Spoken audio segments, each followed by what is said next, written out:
이스라엘 민족은 주의 70년 로마 제국의 티투스 장군에 의해 예루살렘이 함락된 이후 무려 2000년 가까이 세계 여러 나라에 흩어져서 가는 곳마다 소수민족의 서름과 핍박 속에 살았습니다. 그러다가 제1차 세계대전 중 영국이 팔레스타인의 유대인을 위한 민족국가 건립을 공식적으로 인정해준 벨푸어 선언이 시발점이 되어서 많은 유대인이 팔레스타인으로 돌아오기 시작했습니다. 그 후 여러 가지 우여곡절을 통과한 후 1947년 11월에 유엔이 팔레스타인을 분할해서 아랍 국가와 유대인 국가를 각각 세우는 결의안을 채택하기에 이르렀습니다.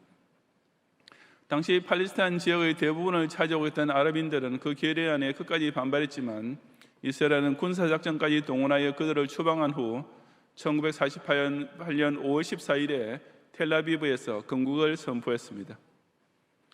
근대 이스라엘의 건국도 그처럼 팔레스타인 지역을 자국의 영토로 회복하면서 이루어졌지만 그와 비슷한 일이 구약 시대에도 있었습니다. 오늘 본문이 바로 하느님께서 바벨론에서 포로 생활하고 있던 이스라엘 민족이 해방을 받고 그들의 땅, 즉 자기네 본토 가나안으로 돌아오게 될 것을 이사야 선지자를 통해 예언해 주신 내용입니다. 강세 성전을 경양인의 땅으로 완전히 소유하게 되면서 교회 설립 제50주년을 통과하고 있는 오늘 송구 영신의 밤에 저는 이제 포스트 경양 신년의 첫 해부터 경양의 성도들이 더욱 교회 중심의 생활로서 누려야 할 두 가지 은혜가 무엇인지를 함께 상고해 보고자 합니다. 첫째, 경양인은 경양교회를 중심으로 더욱 모이기에 힘써으로써 선민 공동체의 결속력을 공고히 다져야 합니다. 본문 1절과 2절을 함께 봉독하겠습니다. 여호와께서 야곱을 긍휼히 여기시며 이스라엘을 다시 택하여 그들의 땅에 두시리니 나그네 된 자가 야곱 족속과 연합하여 그들에게 예속될 것이며 민족들이 그들을 데리고 그들의 본토에 돌아오리니 이스라엘 족속이 여호와의 땅에서 그들을 얻어 노비로 삼겠고 전에 자기를 사로잡던 자들을 사로잡고 자기를 압제하던 자들을 주관하리라. 아멘. 한 국가가 성립되는 데 필요한 세 가지 요소는 영토, 국민, 그리고 주권입니다. 그렇다면 어느 한 국가나 민족이 다른 나라에 의해서 망했다가 다시 나라를 재건하게 될 때 역시 이 세 가지 요소가 다 충족되어야 할 것입니다. 이스라엘이 바벨론의 포로 생활 중에 있다가 해방을 받게 될 것이라는 본문의 예언에도 그런 국가 성립의 세 가지 요소가 다 나타납니다. 그 첫째가 1절 하반절의 이스라엘을 그들의 땅에 두시리라는 말씀이 있는 대로 영토 회복입니다. 그래서 바벨론 땅에서 포로 생활을 하던 이스라엘 백성이 해방을 받아 가나안 땅으로 돌아가게 될 것을 가리킵니다. 특히 여기서 그 땅을 가나안이라는 지명 대신 그들의 땅이라고 부르고 있는 것은 매우 깊은 의미가 있습니다. 즉 이스라엘이라는 나라가 정식으로 성립되기 위해서는 자기네 고유의 땅이 꼭 있어야 하는데 하나님께서는 가나안 땅이 바로 이스라엘의 국가로서 자리 잡을 영토가 될 것이라고 하신 것입니다. 국토가 있어야 그 나라 국민이 모여 살 수 있는 것처럼 기독신자 역시 영적 영토가 있어야 그것을 기반으로 신앙 공동체를 성립시킬 수 있는데 그것이 바로 교회입니다. 하나님께서는 죄 해방받은 중생인이 아무렇게나 뿔뿔이 흩어져 살도록 내버려 두지 않으셨습니다. 그래서 예수님께서 베드로의 신앙 고백 직후에 내가 이 반석 위에 내 교회를 세우리니 라고 교회 설립을 선언하시면서 그처럼 예수 그리스도를 구주로 고백하는 두세 사람 모이는 곳마다 당신께서 친히 임재하시겠다고 약속하신 것이 아니겠습니까? 이렇게 구원받은 성도는 반드시 교회에 모이는 천국 시민이 되는 것입니다. 그런 성도가 곧 국가 성립의 두 번째 요소인 국민에 해당합니다. 바로 1절 하반절부터 2절 상반절의 나그네 된 자가 야곱 족속과 연합하여 그들에게 예속될 것이며 민족들이 그들을 데리고 그들의 본토에 돌아오리니 라는 내용입니다. 회복될 이스라엘은 단지 야곱 족속으로만 성립되는 나라가 아니라 나그네 된 자들도 그들에게 연합하여 예속될 것이라 했습니다. 이 나그네 된 자란 이방 민족 중에서 제대로 된 나라를 갖지 못하고 정치 없이 떠돌던 자들을 가리킵니다. 이스라엘이 만약 바벨론 땅에서 계속 종살이하고 있었다면 똑같이 나라는 처지인데 그런 나그네 민족이 뭐 덕볼 게 있다고 이스라엘에게 연합하고 예속되려고 했겠습니까? 하지만 이스라엘이 자기네 땅을 가지고 독립하게 될 때는 사정이 완전히 달라지면서 주변의 크고 작은 민족이 어찌하든지 이스라엘과 연합하고 이스라엘에 예속되고 싶어하는 것입니다. 마찬가지로 분명히 중생받은 기독 신자가 모여있는 교회는 구원받을 사람들이 계속 더 많이 모이게 됩니다. 죄와 사망의 권세에서 완전히 해방받은 것이 틀림없는 신자들이 모인 교회, 그래서 장망성 세상과 완전히 성별된 그들의 땅에 세워진 교회는 반드시 사방팔방에서 택자들이 찾아오게 되어 있는 것입니다. 국가 성립의 셋째 요소인 주권 역시 해방된 이스라엘의 국가 구성에 빠질 수 없었는데 2절 하반절에서 이스라엘 족속이 여호와의 땅에서 그들을 얻어 노비로 삼겠고 전에 자기를 사로잡던 자들을 사로잡고 자기를 압제하던 자들을 주관하리라 하고 선포하는 사실입니다. 조금 전까지 종살이하던 이스라엘이 이제는 오히려 노비를 부리는 주인이 될 것이며, 더 나아가 전에 자기를 사로잡던 자들, 전에 자기를 압제하던 자들을 이제 거꾸로 오히려 주관하는 권세를 누리게 될 것이라고 했습니다. 단지 자기네 생활만 마음대로 하는 자치권 정도가 아니라 이제는 주변 이방 민족과 이전의 바벨론 백성까지 오히려 역으로 굴복시키는 아주 강력하고도 영향력이 있는 주권을 가지게 된다는 것이었습니다. 성도가 교회를 중심으로 누리고 발휘하는 주권 역시 마찬가지입니다.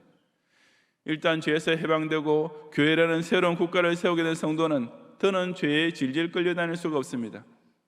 아니, 죄에서 자유하고 자기 개인 신앙생활의 자치권만 간신히 보유하는 정도에서도 끝나지 않습니다.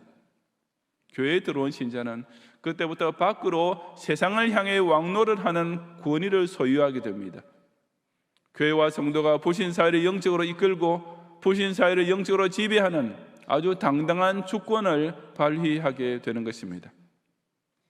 하나님께서는 이스라엘 민족을 한 명씩 한 명씩 해방시킨 것이 아니라 이처럼 이스라엘 공동체로서 회복시켰습니다. 영토와 국민과 주권이 있는 국가처럼 이스라엘 역시 가나안 땅에 있고 야곱 족속과 나그네된 자가 연합하여 더 큰 민족을 이루었으며 주변 이방 백성을 노비로 삼고 주관하는 권세를 누리는 나라, 영토와 국민과 주권의 요소를 다 갖춘 국가가 되게 하셨습니다. 마찬가지로 하나님께서 죄인을 구원하실 때도 한 명씩 따로따로 신앙생활을 하다가 나중에 천당에 가서 다 만나도록 하지 않으셨습니다.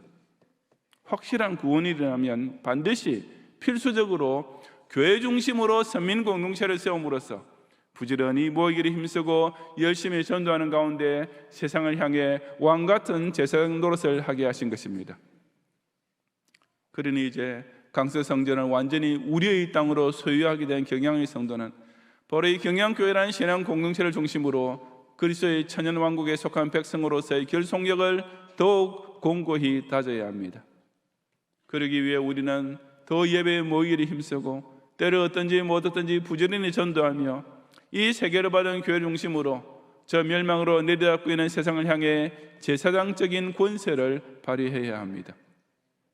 우리가 보리토 헌금 완결을 성취함으로써 이 강서 성전을 확실히 소유하고 이 강서 성전을 세계 선교를 위한 기지로 완전히 확보하게 된 것은 얼마나 든든하게 짝이 없는 일입니까? 이제 저 여러분이 교회를 생각할 때 자기 집이 없는 무주택자나 대출금 반원에 짓눌리는 채무자처럼 근심하던 것은 완전히 사라지면서 그야말로 요지부동의 경양인의 영토에 자리 잡게 되었습니다. 그는 이제 해야 할 일은 우리 각자가 더욱 철두철미하게 이 경양교회를 통해 구원인으로서 하나로 결속되고 사명인으로서 하나로 동맹하는 것뿐 아니겠습니까? 정말 뜻깊은 새 시대가 시작되는 새해부터는 이 아름다운 강성전에서 모이는 예배와 기도회에 더 부지런히 참석함으로써 경양 공동체의 영적 결속력을 더욱 공고히 다져가는 성도가 되시기 바랍니다. 둘째로 경양인은 경양교회를 중심으로 선한 싸움에서 힘을 발휘하여 전투교회의 승리를 더 많이 거두어야 합니다. 3절 이하 8절까지 함께 봉독하겠습니다. 여호와께서 너를 슬픔과 공고와 및 내가 수고하는 고역에서 놓으시고 안식을 쉬는 날에 너는 바벨론 왕에 대하여 이 노래를 지어 이르기를 압제하던 자가 어찌 그리 거쳤으며 강포한 성이 어찌 그리 피하였는고 여호와께서 악인의 몽둥이와 통치의 귤을 꺾으셨도다.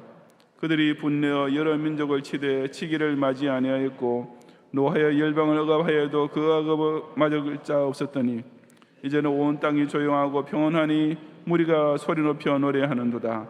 향나무와 레바논의 백향목도 너로 말미암아 기뻐하여 이르기를 내가 넘어져 있은즉 올라와서 우리를 베어버릴 자 없다 하는도다. 아멘. 이스라엘 백성이 바벨론 땅에 포로로 잡혀온 처지로 살 때 나날이 겪었던 온갖 슬픔과 공고와 수고하는 고역은 실로 괴롭고 고통스러웠습니다.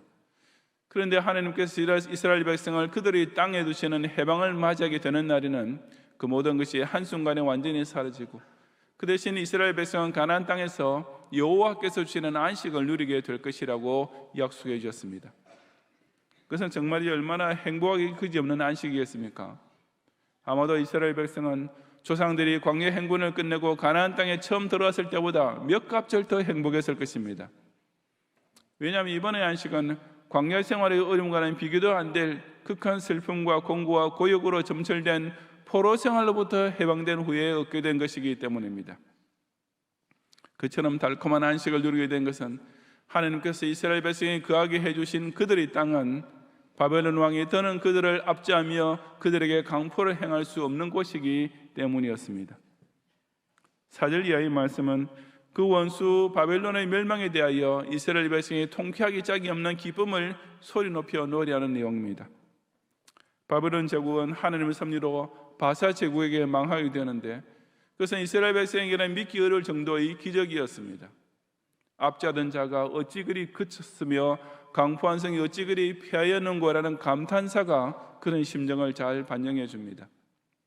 바벨론은 주변 민족을 극도로 괴롭히던 악인의 몽둥이였으며 통치자의 규, 즉 제국의 권력으로서 식민지 백성을 마음대로 압제했던 나라였습니다. 그들이 분내어 여러 민족을 치되 치기를 맞이 아니하였고 라고 한 대로 그야말로 자기 기분에 따라 닥치는 대로 약소 민족을 정복했으며 그 억압을 막을 자가 없는 실로 기고만장하기 그지없었습니다. 그런데 그처럼 강대한 바벨론 제국이 순식간에 멸망함으로써 거짓말처럼 온 땅이 조용하고 평온해질 것이었습니다. 어떻게 그런 일이 가능하겠습니까? 그것은 오로지 여호와께서 그 바벨론을 꺾으셨기 때문이었습니다. 즉 전적으로 하나님께서 당신의 주권적 간섭을 베풀어 주심으로 그 강대 무비하게만 보였던 바벨론 제국이 순식간에 멸망하면서 이스라엘 백성은 이처럼 기쁜 승리의 창가를 부르게 될 것이었습니다.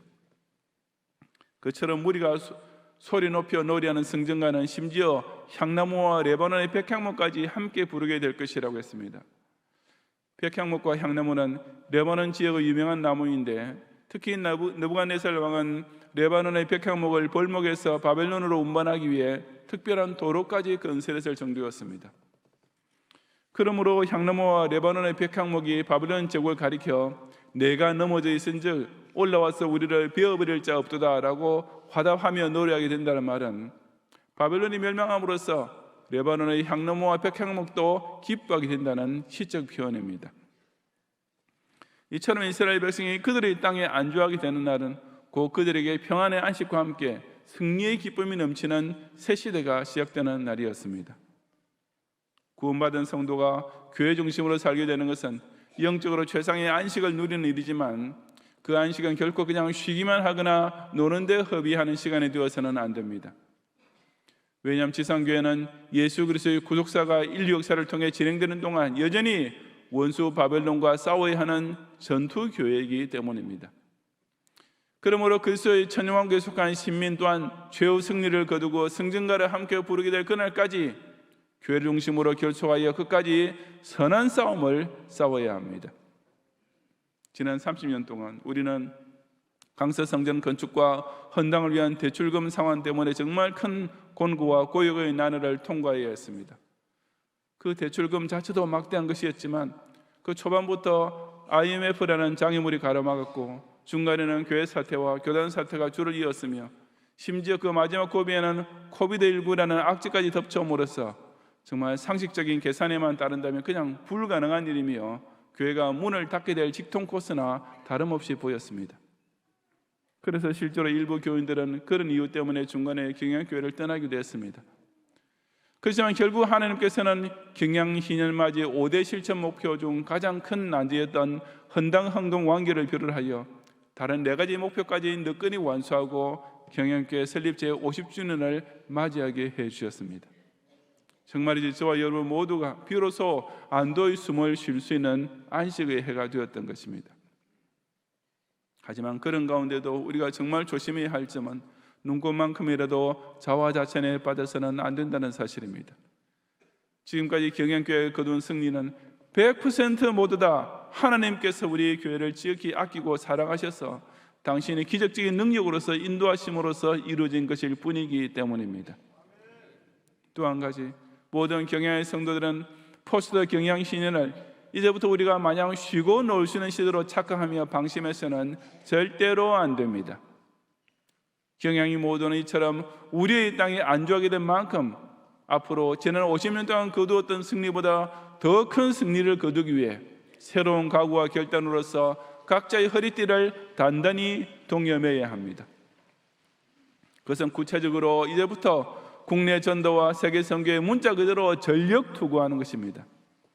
구령운동이야말로 참된 교회가 예수님께서 재림하실 때까지 죽도록 충성하며 싸워야 할 진짜 영적 전투이기 때문입니다. 예수 세계화 운동을 통해 한 명이라도 더 많은 영혼을 구원해내는 것만이 저와 여러분이 재림하실 예수님 앞에 떳떳하게 설 수 있는 유일한 길이 아니겠습니까? 자기가 받은 달란트를 따라 가든지 보내든지 하려는 구령 사명에서 열매를 거두지 못한 사람이 그날에 주님 앞에서 도대체 무엇을 보여드릴 수 있으며 무엇으로 칭찬받을 수 있겠습니까? 한마디로 전도와 선교의 사명을 위해 자기의 몫의 십자가를 감당하지 못한 사람은 그 최후 승리 영광에 절대로 참여할 수 없는 것입니다. 이제부터 더욱 이 경양교회를 세계 선교의 사령부로 삼고 우리 경양인 각자가 주님 앞에 서서 계수함을 받을 그날까지 자신에게 맡겨진 선한 싸움을 끝까지 잘 싸워서 영광의 멸류관을 다 같이 받아 쓰는 성도가 되시기 바랍니다. 성도 여러분, 잘 아시다시피 이스라엘 민족이 팔레스타인 영토를 회복하고 건국한 이후 지금은 중동의 대표적 강국으로 발돋움했을 뿐 아니라 세계적으로 각계각층의 지도부를 장악하게 되었습니다. 그래서 나라가 없을 때는 전혀 요원했지만 오로지 그들의 땅을 중심으로 국가를 이루고 국민이 모이고 국권을 발휘함으로써 가능하게 된 일이었습니다. 경양교회 역시 경양신인의 강서성전을 경양인의 땅으로 완전히 확보함으로써 새로운 시대를 시작하게 되었습니다. 그야말로 영토 국민 주권을 완전히 확보한 교회로서 포스트 경양신년 시대를 맞이하게 된 것입니다. 당연히 경양의 지난 50년보다는 앞으로의 50년이 더욱 부흥 발전할 것은 틀림없지 않겠습니까? 이 포스트 경양신년의 원대한 미래를 바라보면서 저는 그 첫 해인 2024년에 경양의 성도에게 한 번 더, 하나 더, 2배 더라는 실천 목표를 드리고자 합니다. 한 번 더란 모든 경양의 성도가 새해에는 작년보다 한 주일에 한 번 더 예배에 참석하는 것으로서 오늘 설교 첫 대지로 더욱 모이기에 힘써으로써 서민 공동체의 결속력을 공고히 다지기 위함입니다. 코비드19는 말세의 모기를 피하는 현대교인의 악습을 더욱 부채질했습니다. 하지만 이제 그 모든 팬데믹이 일단 종료된 이 시점에 경양의 성도까지 그 시험에 빠져서는 절대로 안 됩니다. 그래서 주일 낮 예배만 참석하던 교회는 주일 밤 예배까지, 주일 밤 예배까지 참석하던 교회는 수요일 밤 예배까지, 수요일 밤 예배까지 참석하던 교회는 금요 밤 기도까지, 금요 기도에 참석하던 교회는 교구 총동원 새벽 기도회까지, 이런 식으로 한 주일에 한 번 더 예배에 참석하는 운동으로서 영토를 확보하는 국민처럼 더욱 서민 공동체의 영적 결속력을 다져야 합니다. 하나 더란 3대 후원의 특별 회원에 하나 더 가입하는 실천 목표입니다.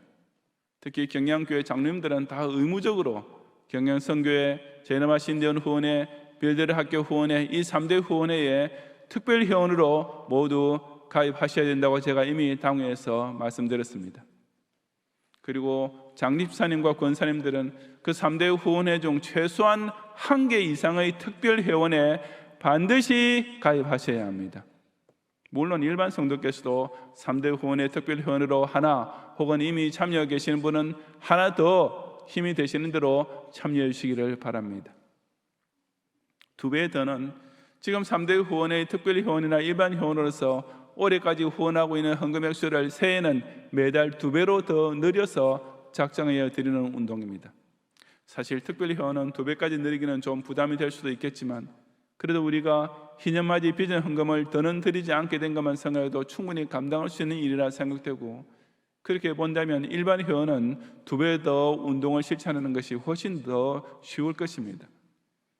이 하나 더와 2배 더 운동은 오늘 설교의 2번째 대지인 선한 싸움에서 힘을 발휘하여 전투교회의 승리를 더 많이 거두기 위해서 하는 일입니다. 저는 우리가 헌당을 위한 모든 부채를 다 청산하고 경양 시인을 통과함으로써 누리게 된 안식이 조금이라도 나태로 이어지지 않게 하려면, 모든 경야의 성도들이 진정 평화시대의 순교적 자세로 살고 있는 신행일체의 신자라면 이 2가지 운동은 조금 더 어려울 것이 없이 최소한 해야 할 일이며 필수적인 사명이라고 생각합니다. 경양인이라는 명칭은 처음에는 솔직히 좀 어색했지만 얼마 지나지 않아서 날이 갈수록 제 마음속에 아주 각별해졌습니다. 왜냐하면 전 세계에 수많은 나라가 있지만 그 중에도 미국이라는 강대하고도 자유민주주의 선두주자 국가의 국민은 미국 시민이라는 이름에 특별한 자긍심과 의미를 부여하며 살듯이 지상의 수많은 교회 가운데서도 경양교회라는 개혁주의 신앙에 투철하고 순교자적 신앙일체의 삶에 매진하고 있는 교회에 속한 경양인이라는 이름 또한 정말 뿌듯하게 이를 데 없기 때문입니다. 마찬가지로 경양교회 새 시대를 맞이하면서 이 경양인이라는 이름이 우리 각자에게 더욱 존귀하고 자랑스러워야 하지 않겠습니까? 하나님께서 경양의 성도를 지난 50년 광야 행군의 수고와 고난으로부터 안식하게 하시고 이제 강서 성전을 중심으로 평안히 거하게 하시는 가운데 포스트 경양 희년 시대를 열어주셨으니 이제부터 더욱 철저하게 교회 중심으로 살아야 할 때가 시작되었습니다. 새해에는 부디 한 번 더 예배에 참석하고 하나 더 3대 후원 특별 회원으로 가입하며 2배 더 3대 후원 회비를 작정해 실행함으로써 우리 경양 공동체의 결속력을 더욱 단단히 배가시키며 이 세계를 받은 교회를 통해 많은 사람을 하나님께로 돌아오게 하는 구령운동에서 연전연승하는 경양인이 되시기를 주님의 이름으로 축원합니다. 아멘.